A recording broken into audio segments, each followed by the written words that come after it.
Ma mère pensait qu'elle pouvait remplacer mon père par son nouveau petit ami effrayant et me faire l'appeler papa. Mais elle ne se doutait pas que j'étais toujours en contact avec mon vrai père. J'avais 13 ans quand ma mère s'est fiancée à Brandon. Papa avait été condamné pour homicide involontaire 5 mois plus tôt. Il avait appelé quelqu'un au bar, mais il ne buvait même pas. J'étais là avec lui. Il est allé aux toilettes, puis il en est sorti quelques minutes plus tard, paniqué et couvert de sang. Il a crié pour que quelqu'un appelle la police, et ils sont arrivés rapidement, mais sans dire grand-chose. Ils lui ont passé les menottes et l'ont emmené. La fois suivante où je l'ai vu, c'était derrière les barreaux. Ça n'avait jamais eu beaucoup de sens, cependant. Papa n'avait pas une once de violence en lui. Il jurait qu'il n'avait rien fait. Et la façon dont maman s'est comportée après sa condamnation m'a rendue encore plus suspicieuse. Elle a ramené Brandon à la maison immédiatement. Dès le premier jour, elle a dit qu'il était mon nouveau papa, puisque l'autre était clairement un monstre, et m'a dit que mon père était un tueur dont je devais m'éloigner pour ma propre sécurité. Au début, je ne savais pas quoi croire, mais quand, 5 mois plus tard, ma mère m'a annoncé qu'ils étaient fiancés et que je devais commencer à appeler Brandon papa, je suis devenu tout à fait convaincu de l'innocence de papa. C'est aussi à cette période que ça a commencé. Brandon s'est senti à l'aise. Il a commencé à me fixer en mangeant lentement, en disant des choses comme « Tu grandis si vite, tu deviens une si jolie jeune femme ». Le pire, c'est que ma mère trouvait ça mignon. Même quand je lui ai dit pour la première fois que Brandon me donnait la chair de poule, elle m'a dit que j'étais dramatique. Elle a dû lui répéter ce que j'avais dit, parce que cette nuit-là, pendant qu'elle dormait, Brandon est venu dans ma chambre. Il m'a attrapé le poignet assez fort pour laisser des marques et a dit « Tu sais ce qui arrive aux vilaines filles qui mouchardent ?» J'étais terrifié, mais je savais que je ne pouvais pas faire confiance à ma mère en lui disant « Alors, je l'ai gardé secret. » J'ai aussi commencé à garder un autre secret à cette époque. J'ai commencé à écrire des lettres à papa. Je les cachais entre les pages de mes manuels scolaires et les postais depuis la maison de mon ami après l'école. Papa répondait via le système de messagerie de la prison à un compte que j'avais créé sans que maman le sache. Les choses sont devenues vraiment graves un jeudi spécifique, cependant. Je suis rentré de l'école un jour pour découvrir que maman avait changé mon nom de famille sur tous les dossiers scolaires pour celui de Brandon sans me le dire. « Tu me remercieras quand tu seras plus grande », a-t-elle dit. Cette nuit-là, Brandon est venu dans ma chambre pour fêter le fait d'être une vraie famille maintenant, et s'est assis sur mon lit.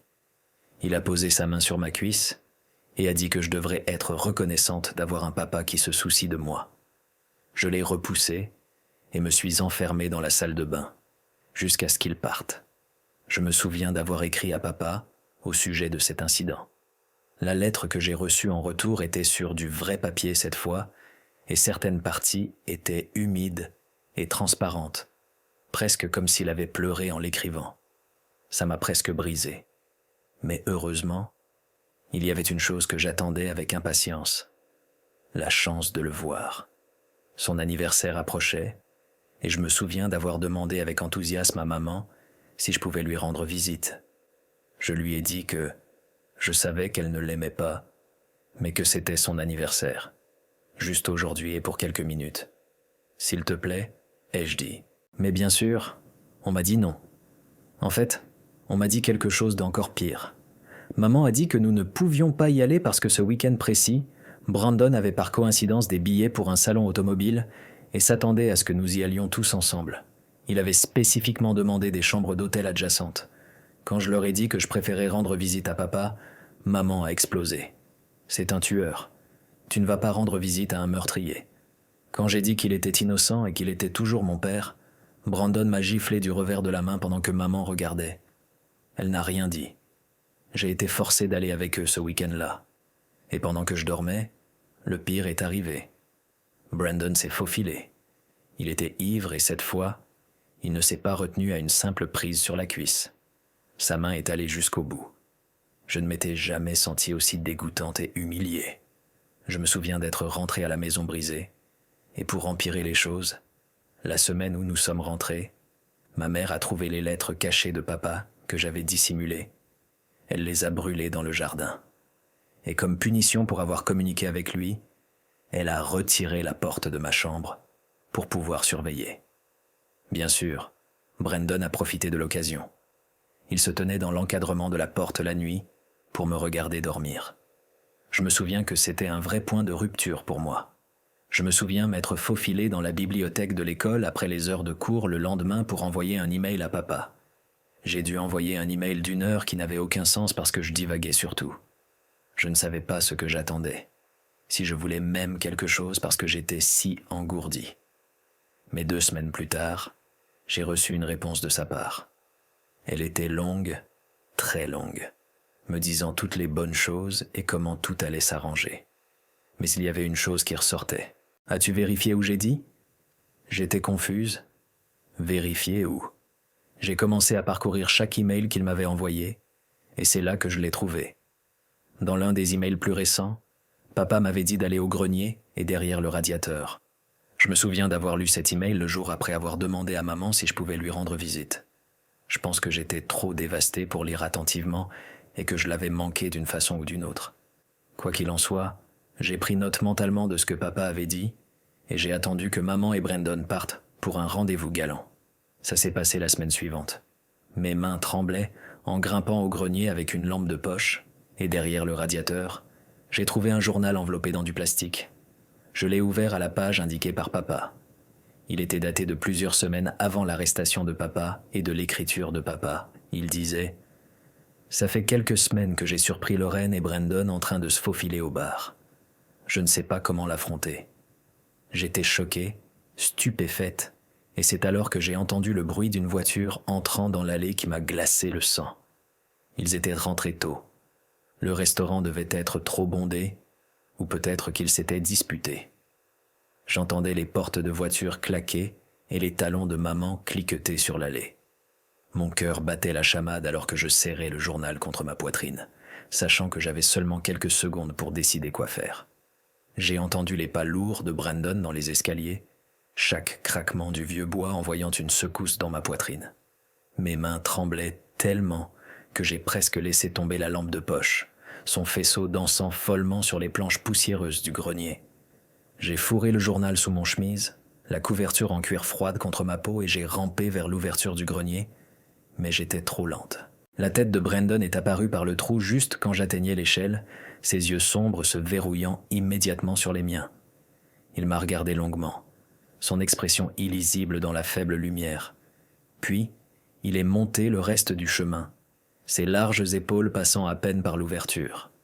J'ai reculé contre le mur, sentant le bois rugueux appuyé sur ma colonne vertébrale, le journal pressé contre mon ventre sous mon chemise. Il a regardé autour du grenier lentement, délibérément, prenant en compte la poussière dérangée qui flottait dans l'air comme de petits fantômes, les boîtes déplacées près du radiateur où j'avais trouvé les choses cachées de papa. Il m'a demandé ce que je faisais là-haut, sa voix calme, mais avec un ton qui me donnait la chair de poule. Je lui ai dit que je cherchais mes vieux animaux en peluche de quand j'étais petite, essayant de garder ma voix stable. Il ne m'a pas cru. Je pouvais le voir à la façon dont sa mâchoire se serrait, dont ses mains se crispaient sur ses côtés. Il s'est approché, et je pouvais sentir le vin sur son haleine du dîner, mélangé à son eau de Cologne que maman disait chère, mais qui me rendait toujours malade. Il a dit que j'étais une terrible menteuse, tout comme mon père. Les mots m'ont frappé comme une gifle. Puis, il m'a attrapé le bras, ses doigts s'enfonçant assez fort pour laisser des bleus, et m'a tiré vers l'échelle. J'ai dû utiliser mon autre main pour empêcher le journal de tomber de mon chemise, le pressant fermement contre mon corps. Maman attendait au bas de l'échelle, les bras croisés et le pied tapotant impatiemment. Elle avait l'air agacée, demandant pourquoi je me faufilais comme une voleuse dans ma propre maison. Brandon lui a dit que je cachais probablement quelque chose, sa main toujours serrée sur mon bras de manière possessive. Il a suggéré qu'il fouille ma chambre, et j'ai vu un éclair de quelque chose de sombre dans ses yeux. J'ai paniqué et dit que je voulais juste trouver mon vieux ours en peluche parce que je ne pouvais pas dormir sans ma porte. Les mots sont sortis trop vite, trop désespérés. Maman a levé les yeux au ciel mais semblait l'accepter. Probablement parce qu'elle était fatiguée, et ne voulait pas gérer plus de drames. Cette nuit-là, j'ai attendu jusqu'à ce que je les entende ronfler tous les deux. Le ronflement profond de Brandon se mélangeant à la respiration plus douce de maman. La maison s'est installée dans ces craquements et gémissements nocturnes pendant que je cachais soigneusement le journal dans ma tête d'oreiller, sentant les coins s'enfoncer dans ma joue quand je me suis couché. Je ne pouvais pas risquer de lire plus avec Brandon qui vérifiait sur moi toutes les heures, son ombre apparaissant dans l'encadrement de ma porte comme une horloge. Le lendemain matin, c'était samedi. Maman a fait des pancakes, comme si rien ne s'était passé, fredonnant faux une chanson à la radio. La normalité de la chose me retournait l'estomac. Brandon n'arrêtait pas de me fixer de l'autre côté de la table, ses yeux suivant chaque mouvement pendant que je poussais la nourriture dans mon assiette. Je me suis excusé pour aller aux toilettes et j'ai emporté le journal avec moi, le cachant dans le réservoir de la chasse d'eau, enveloppé dans un sac en plastique que j'ai trouvé sous l'évier. L'eau était froide sur mes bras pendant que je le plaçais soigneusement à l'intérieur. À l'école, lundi, je me suis faufilé dans le laboratoire informatique pendant le déjeuner, disant à mes amis que je devais finir un devoir. La pièce était vide, sauf pour le bourdonnement des vieux ordinateurs et le tic-tac de l'horloge murale.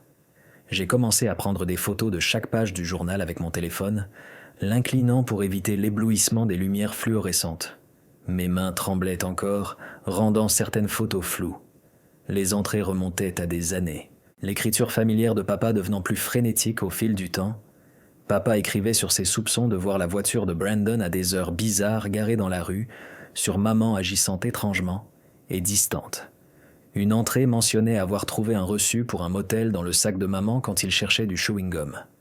Une autre parlait de Brandon, apparaissant au bar pendant les shifts de papa, toujours observant depuis une banquette du coin, toujours rôdant comme un prédateur étudiant sa proie. J'ai téléchargé tout sur un compte cloud que j'ai créé avec un faux nom, mon cœur battant pendant que la barre de progression se remplissait lentement. Puis, j'ai supprimé les photos de mon téléphone, vérifiant 2 fois pour m'assurer qu'elles étaient vraiment parties. Je savais que Brandon pourrait vérifier. Il fouillait plus souvent mes affaires dernièrement. Quand je suis rentré à la maison ce jour-là, il m'attendait dans ma chambre, assis sur mon lit comme s'il était chez lui. Il avait tout fouillé. Mes tiroirs étaient vidés, les vêtements éparpillés sur le sol comme des feuilles mortes. Mon matelas était retourné, le sommier exposé, même ma vieille boîte à bijoux était vidée, des colliers bon marché et des bracelets d'amitié emmêlés ensemble. Il m'a demandé où c'était, sa voix dangereusement calme. J'ai fait l'idiote, demandant de quoi il parlait, essayant d'avoir l'air confuse au lieu de terrifié. Il m'a attrapé par les épaules et m'a secoué fort, mes dents claquant ensemble. Il a dit qu'il savait que j'avais trouvé quelque chose au grenier, qu'il n'était pas stupide. Maman est rentrée alors, ses clés tintant pendant qu'elle appelait bonjour. Elle a demandé ce qui se passait, examinant la destruction de ma chambre avec des sourcils levés. Brandon a menti avec fluidité, son attitude changeant en un instant. Il a dit qu'il m'aidait à réorganiser ma chambre en désordre, que je lui avais demandé de l'aide. Il a même souri, ce faux sourire qui n'atteignait jamais ses yeux. Elle l'a cru comme toujours, probablement parce que c'était plus facile que de poser des questions. Cette nuit-là au dîner, Brandon a annoncé qu'ils avançaient le mariage.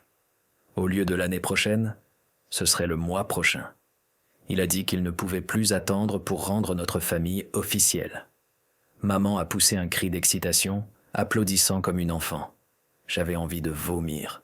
Le poulet dans mon assiette paraissait soudain gris et peu appétissant. Au cours des semaines suivantes, Brandon m'a surveillé constamment. Il a installé une caméra dans le couloir, pointée vers l'endroit où se trouvait ma porte. La lumière rouge clignotant vers moi comme un œil maléfique. Il a commencé à me conduire à l'école et à me ramener. Plus de bus avec mes amis. Il attendait sur le parking, moteur allumé, observant tous ceux qui me parlaient. Il prenait mon téléphone la nuit, le posant sur sa table de chevet où je ne pouvais pas l'atteindre. Mais je continuais à travailler pendant la journée. J'imprimais des pages du journal à l'école et les cachais dans mon casier, les collant derrière de vieux manuels. J'avais besoin d'aide mais ne savais pas à qui faire confiance. Mes professeurs semblaient inconscients. Mes amis ne comprendraient pas. Puis je me suis souvenu d'oncle Henry. C'était le meilleur ami de papa depuis le lycée. Le genre de type qui se présentait pour aider sans qu'on lui demande. Ils avaient été inséparables jusqu'à l'arrestation de papa.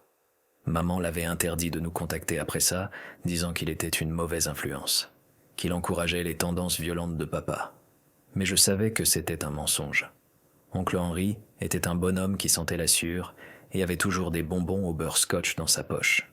Il travaillait dans la construction et avait 3 enfants, des jumeaux garçons et une petite fille qui m'appelait sa grande cousine. J'ai trouvé son numéro dans un vieux carnet d'adresses que maman avait oublié dans le tiroir à bric-à-brac de la cuisine, enterré sous des coupons périmés et des piles mortes.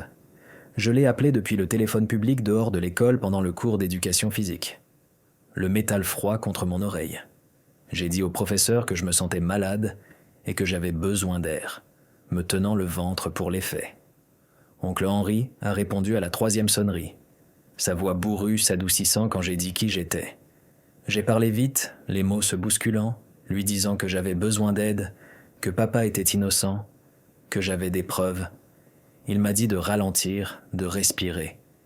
Puis il a dit de le rencontrer à la bibliothèque publique après l'école le lendemain. Il dirait à ma mère qu'il m'avait vu marcher et proposait de me ramener si elle demandait. Sa voix était stable, rassurante, et pour la première fois en semaine, j'ai senti que peut-être les choses s'arrangeraient. Brandon était suspicieux quand j'ai dit que je restais tard pour un projet de groupe. Il m'a interrogé sur qui était dans mon groupe, sur ce que était le projet, quel professeur l'avait assigné, mais mon professeur d'histoire m'a soutenu quand il a appelé pour vérifier, probablement agacé d'être dérangé pendant sa période de planification. J'ai pratiquement couru jusqu'à la bibliothèque, mon sac à dos rebondissant contre ma colonne. Oncle Henry attendait sur le parking dans son vieux pick-up, la peinture rouge fanée mais propre. Il avait l'air plus vieux que dans mes souvenirs, avec plus de gris dans sa barbe et des lignes plus profondes autour des yeux. Je lui ai montré des photos des entrées du journal sur mon téléphone, les faisant défiler rapidement. Son visage s'assombrissait à chacune, ses jointures blanchissant pendant qu'il serrait le volant. Il a dit qu'il avait toujours su que quelque chose clochait avec l'arrestation de papa. L'histoire n'avait jamais eu de sens. Trop de trous, trop commode. Il m'a demandé si j'avais encore le journal original. Je lui ai dit où je l'avais caché et il a hoché la tête avec approbation. Il a dit que nous avions besoin de plus que les soupçons de papa. Nous avions besoin de preuves réelles, de témoins, de quelque chose de concret. Il connaissait des gens qui travaillaient au bar cette nuit-là. Peut-être avait-il vu quelque chose, se souvenait de quelque chose que la police n'avait pas pris la peine de demander. Au cours des 2 semaines suivantes, j'ai rencontré oncle Henry à la bibliothèque 3 fois de plus. Chaque rencontre ressemblait à un film d'espionnage, vérifiant par-dessus mon épaule, prenant des routes différentes. Il a retrouvé Edward, qui travaillait à la sécurité cette nuit-là. Edward était un grand type avec des yeux gentils qui se souvenait de tout. Il se souvenait que Brandon était là, ce qui était bizarre parce que Brandon avait dit à la police qu'il était à la maison toute la soirée à regarder la télé. Edward a dit qu'il avait vu Brandon entrer aux toilettes juste avant papa, peut-être 30 secondes. Mais Edward avait été trop effrayé pour parler après l'arrestation rapide de papa, craignant de s'impliquer. Craignant Brandon, qui avait des connexions partout. Oncle Henry a aussi trouvé Caroline, qui servait au bar cette nuit-là. Elle avait des cheveux roux bouclés et une mémoire vive pour les visages. Elle a dit que Brandon était venu pendant des semaines avant l'incident, demandant toujours le planning de papa, prétendant être amical. Elle trouvait ça étrange, mais n'y avait pas beaucoup pensé à l'époque. Les gens demandaient pour les habituer tout le temps. Elle se souvenait que Brandon avait commandé un whisky sec cette nuit-là, puis avait disparu un moment avant que le corps ne soit trouvé. C'est elle qui avait appelé les urgences, ses mains tremblant si fort qu'elle pouvait à peine composer le numéro. La percée est venue quand oncle Henry a parlé à Brian, qui gérait le bar. Brian était un type plus âgé qui dirigeait l'endroit depuis 20 ans. Brian a mentionné qu'ils avaient mis à niveau leur système de sécurité 1 mois avant l'incident. La police n'avait pris que les images de la caméra principale, mais il y avait un système de sauvegarde qui enregistrait le couloir vers les toilettes. Brian avait encore ses fichiers sur un vieux disque dur dans son bureau. Il les avait oubliés jusqu'à ce que Henry demande. Le disque ramassant la poussière derrière de vieilles factures d'alcool. Nous nous sommes rencontrés chez Brian pour regarder les images. Son salon sentait la cigarette et le café. Mon estomac était noué pendant que Brian connectait le disque à son ordinateur portable. Le timestamp montrait Brandon entrant aux toilettes à 21h47, marchant nonchalamment comme s'il avait tout le temps du monde. Papa est entré à 21h52, probablement juste pour utiliser les toilettes après son shift. Brandon est sorti à 21h51, vérifiant sa montre et lissant sa chemise. Papa est sorti à 21h53, couvert de sang, criant pour de l'aide, son visage un masque de choc et d'horreur. C'était clair comme de l'eau de roche. Brandon avait eu 4 minutes seul dans ses toilettes. Plus qu'assez de temps pour appeler quelqu'un et monter un coup monté. Oncle Henry a copié les images sur plusieurs clés USB, ses mains stables et méthodiques. Il a dit que nous devions être prudents sur la façon de gérer ça. Nous ne pouvions pas juste aller à la police. Brandon pourrait avoir des connexions là-bas, des amis qui lui devaient des faveurs. Nous avions besoin de construire un dossier étanche d'abord. Il m'a dit d'agir normalement à la maison, de ne pas laisser transparaître que nous savions quelque chose. C'était la chose la plus difficile que j'ai jamais eu à faire. Mais Brandon a dû sentir quelque chose. Peut-être que j'étais une mauvaise actrice. Peut-être qu'il était juste paranoïaque. Il est devenu plus agressif.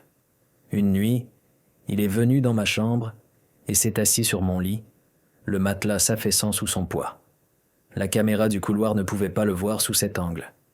Il a dit qu'il savait que je me faufilais avec oncle Henry.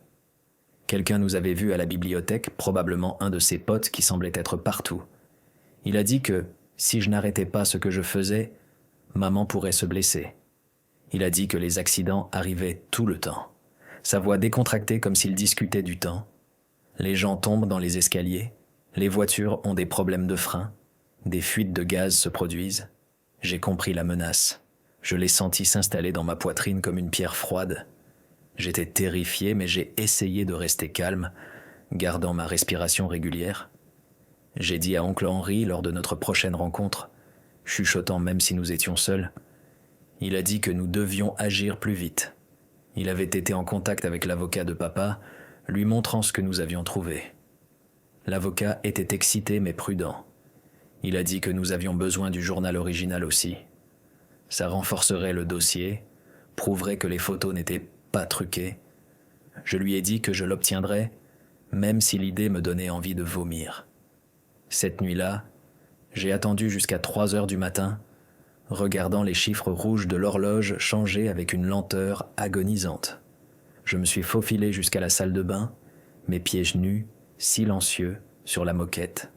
J'ai récupéré le journal du réservoir de la chasse d'eau, le plastique le protégeant encore. Il était encore sec dans son emballage plastique, les mots de papa en sécurité. Je l'ai mis dans mon sac à dos pour l'école, le zippant dans la poche intérieure. Mais quand je suis sorti de la salle de bain, Brandon se tenait dans le couloir comme un fantôme. Il m'a demandé ce que je faisais debout, ses yeux brillants dans l'obscurité. J'ai dit que je me sentais malade, me tenant le ventre.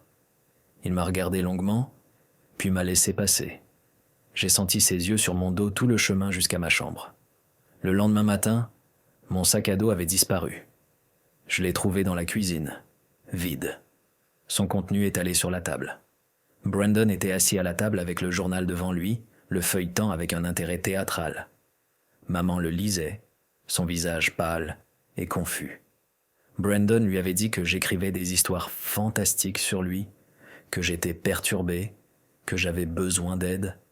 Il avait commencé à pointer des entrées spécifiques, disant « Regarde comment elle essaie de copier l'écriture de ton mari. Regarde comment elle mentionne toi et moi ensemble. C'est clairement son fantasme malade pour nous séparer. » La confusion de maman s'est transformée en colère pendant que Brandon continuait à parler, tissant ses mensonges avec juste assez de vérité pour les rendre crédibles. Maman l'a cru. Elle a dit qu'elle était déçue de moi, que fabriquer des mensonges sur Brandon était malade, qu'elle pensait que je gérais mieux l'absence de papa que ça. J'ai essayé de lui dire que c'était le journal de papa, mais elle n'écoutait pas. Elle a dit que j'étais évidemment en train de forger l'écriture de papa pour piéger Brandon parce que je ne pouvais pas l'accepter comme mon nouveau père. Elle a dit que j'avais besoin de thérapie, peut-être même d'un internat spécial pour adolescents troublés. Brandon a suggéré que son cousin en dirigeait un dans un autre état, très strict, très isolé. Bon pour réparer les enfants à problème qui disaient des mensonges et causaient des ennuis. La façon dont il l'a dit m'a glacé le sang. Je sentais les murs se refermer, la pièce tourner légèrement. Ce jour-là, à l'école, j'ai trouvé le pick-up d'oncle Henry sur le parking au déjeuner. Je suis monté dedans et j'ai craqué en pleurant pendant que je lui racontais ce qui s'était passé. Il a dit de ne pas s'inquiéter, que nous avions encore les images. Mais quand je suis rentré à la maison cet après-midi, mon téléphone avait disparu de mon sac à dos. Brandon l'avait. Il avait tout fouillé et trouvé mon compte cloud, devinant le mot de passe après 3 essais. Il m'a fait regarder pendant qu'il supprimait toutes les photos du journal, son doigt poignardant l'écran avec une satisfaction vicieuse. Il a dit que les copies d'oncle Henry n'auraient pas d'importance sans l'original pour les vérifier. Il a dit que les photos pouvaient être truquées, que tout bon avocat arguerait qu'elles étaient falsifiées sans le journal original pour comparer l'écriture.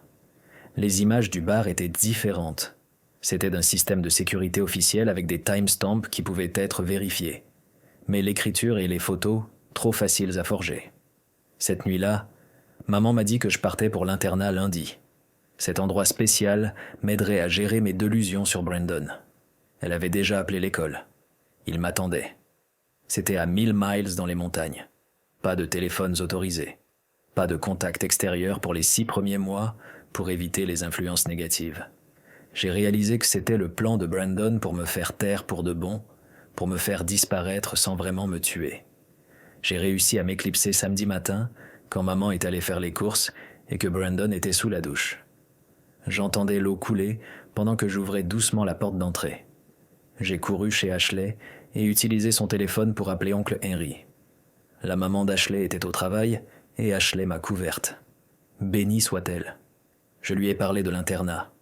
Il a dit de faire un sac et de le rencontrer à la bibliothèque dans 1 heure. Mais quand je suis rentré à la maison, Brandon m'attendait sur les marches du perron, ses cheveux encore humides. Il avait remarqué que j'étais parti. Il m'a traîné à l'intérieur par les cheveux, mon cuir chevelu brûlant. Maman n'était pas encore rentrée. Il m'a jeté contre le mur assez fort pour faire tomber un cadre photo et a dit que j'avais tout ruiné. Il a dit qu'il avait travaillé trop dur pour laisser une gamine gâtée détruire ses plans.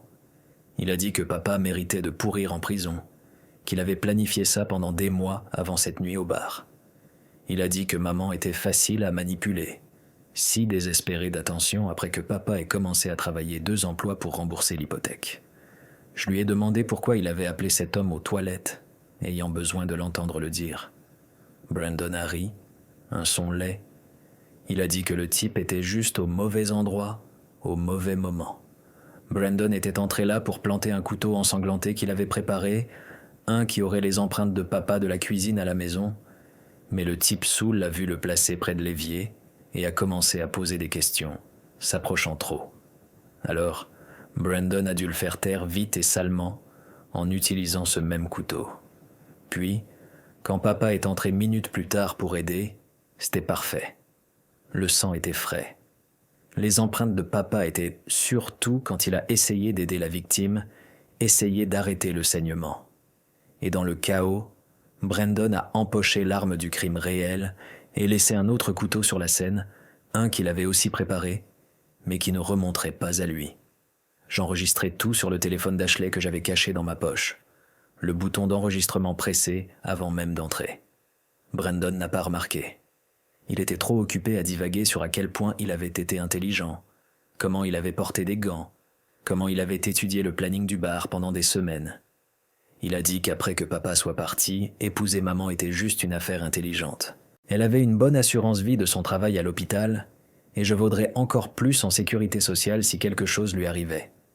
Peut-être un accident de voiture, peut-être une chute, peut-être qu'elle deviendrait triste et prendrait trop de pilules. C'est alors que maman est entrée. Elle était rentrée tôt parce qu'elle avait oublié son portefeuille. Elle a entendu tout ce que Brandon venait de dire. Son visage est devenu blanc comme du papier. Elle a laissé tomber les courses, des oranges roulant sur le sol. Brandon s'est retourné, réalisant son erreur. Il a essayé de se rétracter, disant que je l'avais mis en colère, qu'il ne le pensait pas, qu'il essayait juste de me faire peur pour me remettre dans le droit chemin. Mais maman en avait entendu assez. Le voile s'était enfin levé. Brandon a fait un pas vers elle et elle a reculé, sa main tendant derrière elle. Elle lui a dit de sortir. Il a dit qu'elle surréagissait. Elle a attrapé un couteau de cuisine du bloc et lui a dit de partir ou elle appellerait la police. Brandon a ri et a dit qu'elle n'oserait pas. Trop de scandales, trop de honte. Qu'est-ce que penseraient les voisins? Mais la main de maman était stable pendant qu'elle tenait le couteau. Pour la première fois en moi, j'ai vu la maman que je connaissais autrefois, celle qui me protégeait des cauchemars et embrassait les genoux écorchés. Brandon a réalisé qu'elle était sérieuse. Son visage a changé, le masque tombant complètement. Il a attrapé ses clés et son portefeuille sur le comptoir, mais avant de partir, il s'est tourné vers maman et a dit que ce n'était pas fini. Il a dit qu'il en savait trop sur elle, sur les aventures qu'elle avait eues avant papa quand ils étaient fraîchement mariés, sur l'argent qu'elle avait volé des économies de papa pour couvrir ses dettes de shopping. Il a dit que si elle allait à la police, il détruirait sa réputation. Puis il est parti, claquant la porte si fort que les fenêtres ont tremblé et les photos restantes sont tombées des murs. Maman s'est effondrée sur le sol, pleurant, son corps tremblant de sanglots. Je me suis assise à côté d'elle et lui ai montré l'enregistrement sur le téléphone d'Ashley.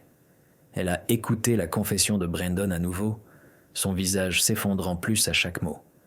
Elle n'arrêtait pas de dire qu'elle était désolée, qu'elle avait été si stupide, qu'elle nous avait échoués à papa et moi. Je lui ai dit que nous devions appeler la police maintenant, mais elle avait peur des menaces de Brandon, peur de tout perdre. J'ai appelé oncle Henry et il est venu en quelques minutes avec les images du bar sur une clé USB. Nous avons fait asseoir maman à la table de la cuisine et lui avons tout montré. Les entrées du journal que j'avais sauvegardées, des captures d'écran, les images de sécurité montrant les mouvements de Brandon, les déclarations de témoins qu'il avait collectées et fait notarier. Maman a vomi quand elle a réalisé qu'elle avait dormi à côté du tueur de papa pendant des mois, qu'elle planifiait un mariage avec lui. Elle a finalement accepté d'appeler la police. 2 détectives sont venus prendre nos déclarations.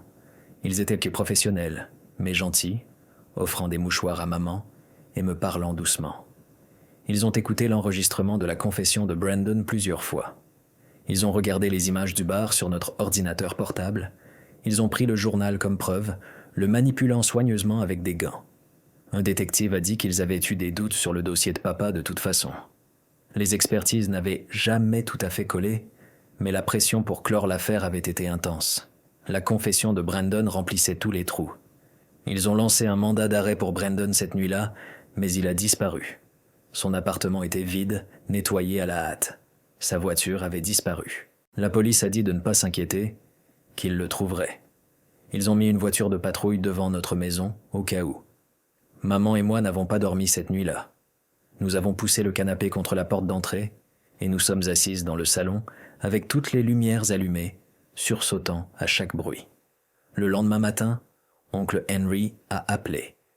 Il avait entendu de ses copains de la construction que Brandon avait été vu dans un motel 2 villes plus loin en essayant de payer en cash pour une chambre. La police était en route. À midi, il l'avait en garde à vue. Il avait essayé de fuir, mais n'était pas allé loin. Ils ont trouvé des preuves dans sa voiture, le reliant à l'arme du crime original. Il avait gardé le vrai couteau toutes ces années comme un trophée malade, caché dans un coffre verrouillé dans son coffre. Le couteau de la scène de crime avait été un leurre, mais le vrai avait encore des traces de sang de la victime dans les crevasses du manche. Brandon a essayé de tout nier au début. Il a dit que j'avais truqué l'enregistrement avec l'IA, que maman mentait pour me protéger, parce qu'elle se sentait coupable pour papa. Mais les preuves étaient accablantes. Les images du bar le montraient entrant dans ses toilettes. Ses empreintes étaient sur la vraie arme du crime une fois qu'ils l'ont testée correctement. Les expertises qui n'avaient pas collé à papa faisaient soudain parfaitement sens appliqué à Brandon. Même l'angle des blessures correspondait à la taille de Brandon, pas celle de papa. Face à tout, Brandon a finalement craqué. Il a confessé pleinement en échange d'un accord de plaidoyer. Il a admis avoir planifié tout, avoir piégé papa, avoir manipulé maman. Il a même admis des choses que nous ne savions pas. D'autres crimes dans d'autres États, d'autres victimes qui avaient été accusées de choses qu'elles n'avaient pas faites. Le détective a dit que Brandon était un prédateur en série qui s'en était tiré pendant des années, se déplaçant de place en place, trouvant toujours des femmes vulnérables avec des enfants. L'avocat de papa a déposé une requête d'appel d'urgence basée sur les nouvelles preuves. Le juge a examiné tout et a ordonné la libération immédiate de papa. Après 8 mois en prison pour un crime qu'il n'avait pas commis, papa rentrait à la maison. Maman et moi sommes allés le chercher en voiture. Le trajet était silencieux, sauf pour la radio, jouant doucement. Maman n'arrêtait pas de pleurer, tamponnant ses yeux avec des mouchoirs. Je ne savais pas quoi dire. Ma gorge serrée d'émotion. Quand les portes de la prison se sont ouvertes et que papa est sorti, il avait l'air plus petit que dans mes souvenirs, plus mince, plus vieux, ses cheveux plus gris que bruns maintenant, mais ses yeux se sont illuminés quand il m'a vu. J'ai couru vers lui et l'ai serré plus fort que je n'avais jamais serré quiconque. Il sentait différent, comme du savon industriel et de la tristesse, mais c'était toujours mon papa. Il m'a tenu et a pleuré dans mes cheveux, chuchotant qu'il m'avait tant manqué, qu'il n'avait jamais arrêté de croire que je saurais la vérité. Maman se tenait en arrière, incertaine, tordant ses mains. Papa la regardait longuement. Puis, il a dit qu'il parlerait plus tard, que pour l'instant il voulait juste rentrer à la maison. Le trajet de retour était calme, sauf pour papa posant de petites questions. Comment était l'école? Avais-je grandi? Mon restaurant préféré était-il encore ouvert? Des questions normales de papa qui semblaient tout sauf normales après tout ce que nous avions traversé. Nous sommes arrivés à la maison et papa est juste resté dans l'encadrement de la porte 1 minute, regardant autour comme s'il mémorisait tout. La maison avait l'air différente sans les affaires de Brandon partout. Maman avait jeté tout ce qu'il avait touché, laissant des espaces vides bizarres sur les étagères et les murs. Papa a marché lentement dans chaque pièce, passant ses doigts sur les meubles, ramassant des cadres photos que maman n'avait pas encore remplacés. Cette première nuit était affreusement gênante. Papa a dormi sur le canapé, même si maman lui avait offert leur ancienne chambre. Je l'ai entendu bouger à 3 heures du matin. Probablement ne pouvait pas dormir après des mois en cellule. Je l'ai trouvé dans la cuisine en train de faire du café avec des mains tremblantes. Nous nous sommes assis à la table en silence, jusqu'à ce qu'il demande enfin si j'allais bien. Vraiment bien. Je lui ai parlé de Brandon, de tout. Il a écouté sans interrompre, sa mâchoire se serrant plus à chaque détail. Quand j'ai fini, il a dit qu'il était désolé de ne pas avoir pu me protéger. Je lui ai dit que ce n'était pas sa faute. Les jours suivants étaient un flou d'avocats et de paperasse. L'avocat de papa travaillait à effacer complètement son casier, pas juste à l'annuler. Il y avait des discussions sur une compensation pour emprisonnement injuste, mais papa a dit qu'il s'en fichait de l'argent. Il voulait juste sa vie de retour. Maman continuait à essayer de lui parler, le suivant dans la maison, mais il n'était pas prêt. Il répondait à ses questions par un mot et trouvait des excuses pour quitter la pièce. La date du procès de Brandon était fixée à 6 mois. Le procureur a dit qu'avec sa confession et toutes nos preuves, il aurait probablement la perpétuité sans libération conditionnelle. Il l'avait lié à 3 autres meurtres dans différents États, tous avec des patterns similaires. Il piégeait quelqu'un proche de la victime, puis swoopait pour consoler la famille en deuil. Le détective a dit que nous avions de la chance que ces autres victimes n'aient pas survécu pour l'exposer. Je suis retourné à l'école, mais tout semblait différent. Les enfants chuchotaient quand je passais. Tout le monde savait pour Brandon et papa maintenant. Ashley est resté à mes côtés, cependant, et quelques autres amis qui comptaient vraiment. Mes professeurs étaient extra gentils, ce qui empirait presque les choses. Je ne voulais pas de pitié. Je voulais juste la normalité.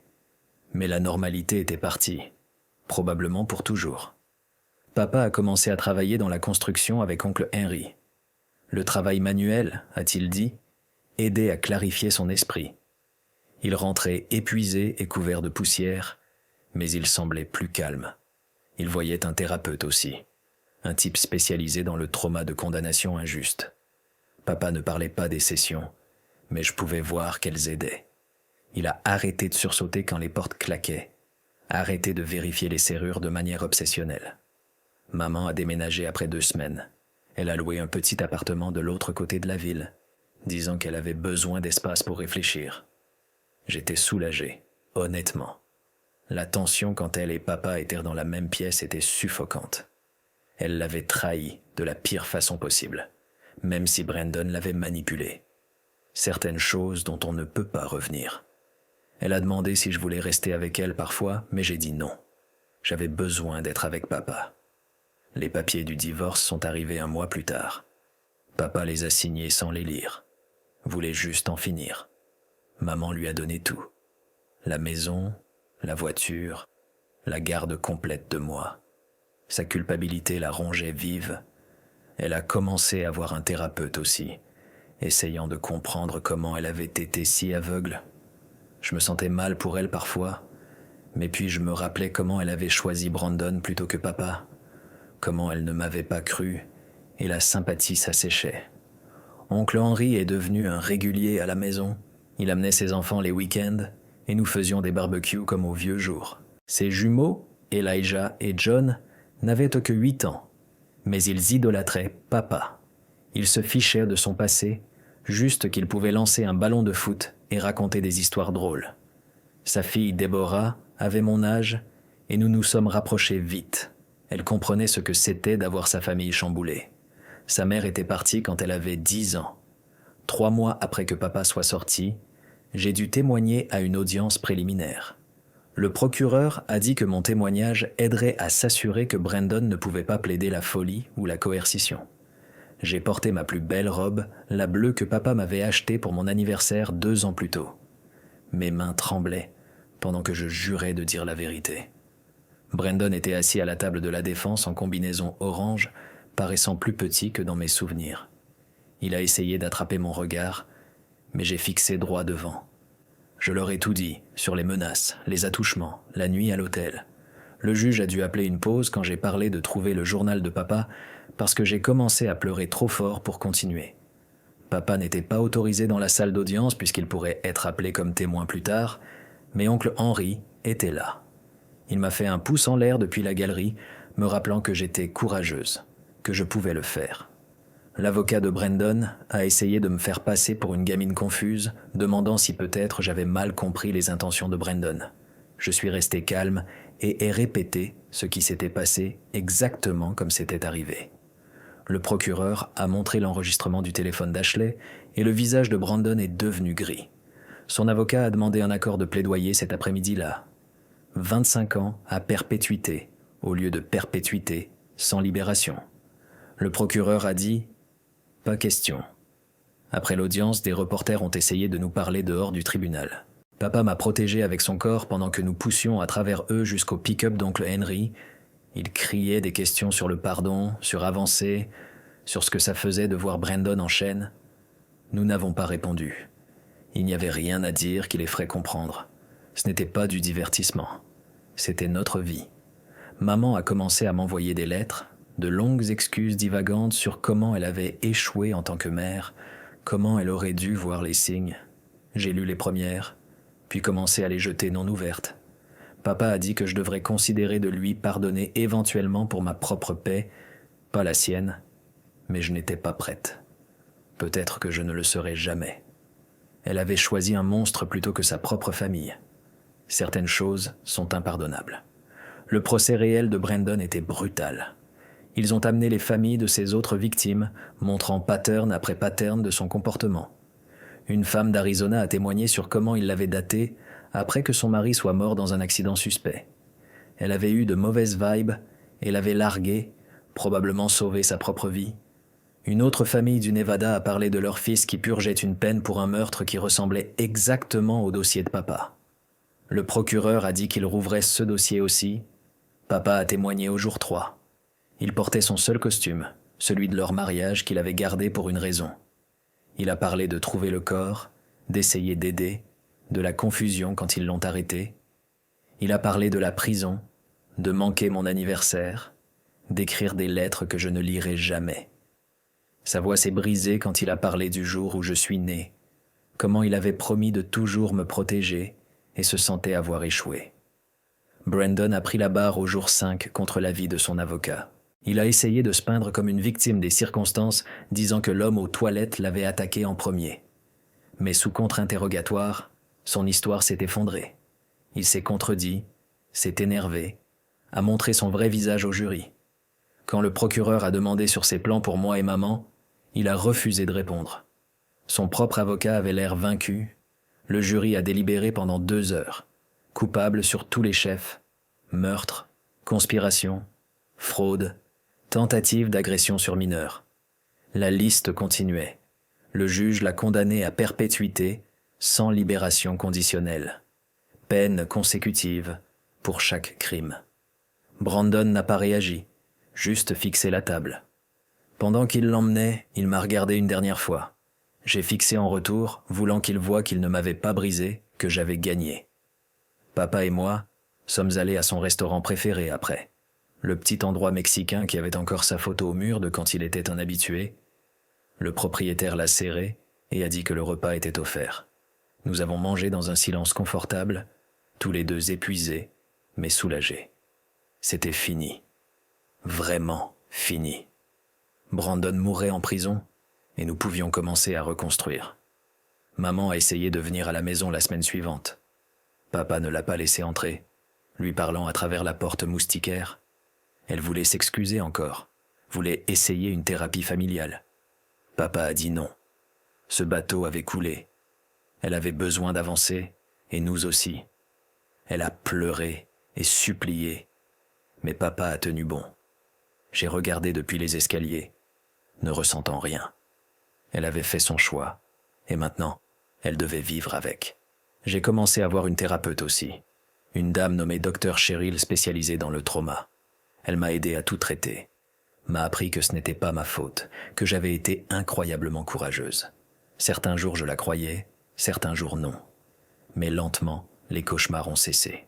J'ai arrêté de vérifier les serrures de manière obsessionnelle, arrêté de sursauter quand des hommes marchèrent derrière moi. Le progrès venait par petites étapes. Papa et moi avons développé de nouvelles routines. Petit déjeuner du dimanche au dîner, soirée cinéma du mercredi, aider oncle Henry avec des projets les samedis. Nous parlions plus que jamais auparavant surtout. L'école, les amis, l'avenir. Il m'aidait avec les devoirs, même si les maths n'étaient pas son fort. Il venait à chaque événement scolaire, applaudissant trop fort à mes performances médiocres de clarinette. Nous apprenions à être une famille à nouveau, juste nous deux. 6 mois après le procès, papa a rencontré quelqu'un. Caroline, la barmaid qui avait témoigné, a commencé à venir. D'abord juste comme amie, puis quelque chose de plus. Elle faisait rire papa. De vrais rires, pas les forcés qu'il avait faits. Je l'aimais bien. Elle n'essayait pas d'être ma maman, me traitait juste comme une personne. Elle amenait des plats à emporter et nous regardions de mauvais films, se moquant des trous dans l'intrigue. Papa souriait plus quand elle était là. Maman a éventuellement arrêté d'essayer de nous contacter. J'ai entendu de la maman d'Ashley qu'elle avait déménagé dans un autre état, recommençant à zéro, où personne ne connaissait son histoire. Une partie de moi espérait qu'elle trouverait la paix. Une partie de moi s'en fichait. Elle avait été si facilement trompée, si rapide à remplacer papa. Peut-être que Brandon avait vu cette faiblesse en elle dès le début. Peut-être que c'est pourquoi il avait choisi notre famille à détruire. 1 an après tout, papa a obtenu un règlement de l'État pour emprisonnement injuste. Pas des millions, mais assez pour payer la maison et mettre de l'argent de côté pour mon université. Il a acheté un nouveau pick-up, pris des vacances dans les montagnes, a enfin commencé à vivre à nouveau. Il a continué à travailler dans la construction, cependant. Disait qu'il aimait l'honnêteté de ça. Tu construis quelque chose bien ou tu ne le fais pas. Pas de place pour les mensonges ou la manipulation. J'ai eu 15 ans ce printemps-là. Papa m'a organisé une grande fête, probablement surcompensant pour les anniversaires qu'il avait manqués. La famille d'oncle Henry est venue. Caroline était là. Même des enfants de l'école sont venus. Nous avions une maison gonflable, ce qui était ridicule pour des adolescents, mais personne ne s'est plaint. Papa a grillé des burgers et raconté des histoires embarrassantes de quand j'étais petite. Pendant quelques heures, nous nous sentions comme une famille normale, ayant une fête normale. Cette nuit-là, après que tout le monde soit parti, papa et moi avons nettoyé la cour dans un silence confortable. Il m'a remercié de croire en lui, de ne jamais abandonner. Je lui ai dit que j'avais toujours su qu'il était innocent, qu'il n'était pas capable de blesser quiconque. Il m'a serré fort et a dit que j'avais sauvé sa vie.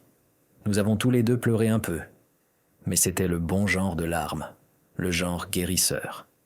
La vie a continué. J'ai fait le tableau d'honneur, commencé à sortir avec un gentil gars nommé Rory de mon cours de chimie. Papa a menacé de nettoyer son fusil quand Rory est venu, mais il plaisantait surtout. Caroline a emménagé après 1 an, amenant son chat, Mr. Whiskers, qui a immédiatement réclamé la chaise de papa. Nous sommes devenus une petite famille bizarre, construite sur un trauma partagé, mais tenue ensemble par choix et amour. Brandon est mort, en prison, 2 ans plus tard. Crise cardiaque, disait la lettre. Il avait 43 ans. Je n'ai rien ressenti quand je l'ai lu. Juste fermé la lettre et retourné à mes devoirs. Papa a demandé si j'allais bien, et j'ai dit oui, vraiment. Brandon était mort pour moi depuis le jour où ils l'ont condamné. Sa mort réelle n'était que de la paperasse, rien de plus. Maman m'a envoyé une carte pour mon 18e anniversaire, juste signée. Avec amour, maman. Sans adresse de retour. Je l'ai gardée pour une raison, rangée dans mon tiroir de bureau avec d'autres choses que je ne pouvais pas tout à fait jeter. Papa a dit que peut-être un jour je voudrais la trouver, faire la paix. Peut-être qu'il avait raison. Ou peut-être que certains ponts étaient faits pour rester brûlés. Le temps le dirait. J'ai été accepté à l'université avec une bourse complète, planifiant d'étudier la justice criminelle. Peut-être devenir avocate, aider d'autres familles déchirées par des mensonges. Papa a pleuré à la remise des diplômes, m'embarrassant devant tout le monde. Caroline a pris 1 million de photos pendant que la famille d'oncle Henri applaudissait depuis les gradins. Ma famille choisie, celle qui m'a soutenu quand tout s'est effondré. La nuit avant que je parte pour l'université, papa et moi nous sommes assis sur la balançoire du porche, regardant les lucioles. Il m'a dit qu'il était fier de moi, que j'étais devenue une jeune femme incroyable malgré tout. Je lui ai dit que je l'aimais, qu'il était le meilleur papa que quiconque pouvait demander. Nous nous sommes assis dans un silence confortable. Pas besoin de plus de mots. Nous avions survécu à la pire chose imaginable et en étions sortis plus forts. C'était assez. En regardant en arrière maintenant, je me demande parfois ce qui se serait passé si je n'avais pas trouvé le journal de papa cette nuit-là, si Brandon avait réussi à m'envoyer au loin, si maman l'avait épousé, si papa était mort en prison en croyant que personne ne se souciait. Mais je l'ai trouvé. J'ai lutté. Et parfois c'est tout ce que tu peux faire. Lutter pour la vérité et espérer que quelqu'un écoute. Dans notre cas, ils l'ont enfin fait.